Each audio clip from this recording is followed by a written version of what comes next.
Have you factored Q5 into your marketing calendar this year?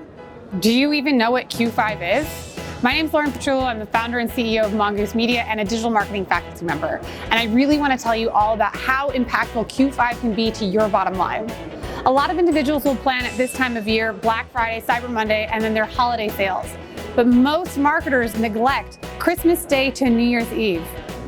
Christmas Day to New Year's Eve is the unofficial Q5, according to Meta, where you have the chance for the most amount of people on social media and the fewest amount of marketers working. Everyone is taking off, including other marketers. So it's a great time for you to include an opportunity of Q5 to have promotions, promote your content, promote other opportunities before everyone's in refund season and New Year, January at pennies on the dollar.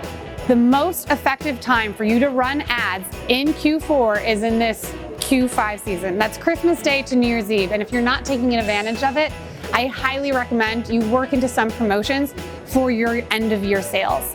If you don't know how to build in a set of promotions for your end of year sales, you should check out the Digital Marketing Cert, where I walk you through explicitly how to build a promotion in 10 days or less. You can check out that course at digitalmarketer.com, or you can find out more about me and what my team can do at mongoosemedia.us.